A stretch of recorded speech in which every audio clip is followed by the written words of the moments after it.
The Lifetime Achievement Award is quite special. It recognizes the exceptional commitment to magic through the dedicated efforts of an individual over a lifetime. And it comes with a prize of $15,000 from the Slaight Family Foundation. These individuals have devoted themselves to this art wholly and completely, and truly with great passion. Their commitment represents a dedication not just to advancing magic, but to also see it grow and thrive in practice, theory, and performance. This year, we are delighted to add one of magic's finest champions to this list of luminaries, British television producer, author, collector, and historian, John Fisher. John Fisher is a true builder of magic.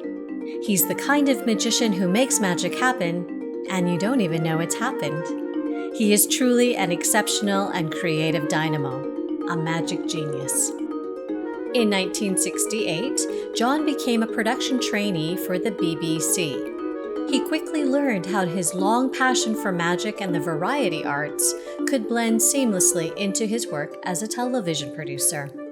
John was soon producing top British talents like legendary talk show host Michael Parkinson. John went on to produce innumerable variety shows for television, and some important highlights include his remarkable success producing The Paul Daniels Show and his work with yet another British icon, Tommy Cooper. This is all in addition to several other television specials, such as The Best of Magic, the Magic Comedy Strip, Heroes of Magic, and Disney's Night of Magic. Not only an intuitive and innovative executive producer, John is also a prolific author, having written several books of magic for the public, both educational and historical, and having written the definitive biographies of Cardini and Tommy Cooper. As an avid collector and historian, and not just on magic, but also comedy, variety, and the circus arts, John is a rich wellspring of information. His deep insight and vast collection centered on entertainment history certainly make John the go-to man when it comes to the history of variety arts. John Fisher has spent a lifetime in relentless pursuit of magic perfection. He has created a seismic shift in the world of magic, one that has left an indelible mark on the landscape of magic's modern history. His long legacy, his irrefutable body of work, his vision for magic's future, and his deep respect for its history have all changed the face of magic itself.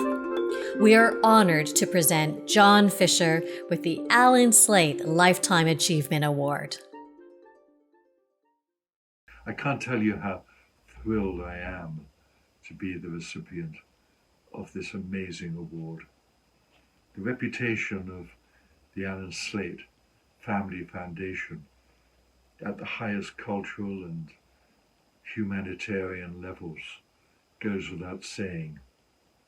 That it embraces the best ideals of the often overlooked art of magic raises the stature of conjuring beyond bounds. Of course, one does not win an award like this single-handed. The producer is a strange being. Or she is a cipher, a nobody really, without the talent of others, which he can coax and cajole, prepare, present to his or her best ability. Now, I've been lucky. Those who entrusted their skill and reputation to my direction constitute a virtual who's who of recent past masters: Robert Harbin, Slidini, Paul Daniels, the irrepressible Tommy Cooper, the incomparable Channing Pollock, arguably the greatest of them all. Not that one must ignore the living legends, people as brilliant as Juan Tamariz, David Copperfield, Lance Burton, and Arturo Brachetti. I often think back to my first all-magic show. It was 1976 at the BBC in London under the auspices of the Michael Parkinson Show, a cross, if you like, between Johnny Carson and Ed Sullivan.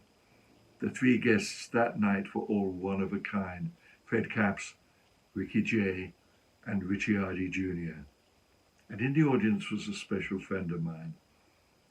He's still revered in magical circles, Ken Brook. After the taping, he came up to me, put his hands on my shoulders and said, "John, for once in my life, I felt proud to be a magician." Well, those words set the agenda for the magic part of my career from that moment on. Now, almost 50 years later, if this award celebrates one thing, it must be the value, the potential, the quality of the sense of wonder. As that most magical of producers, Walt Disney, once said, "It's kind of fun to do the impossible." I want to thank everyone who has made this award possible for me. Thank you.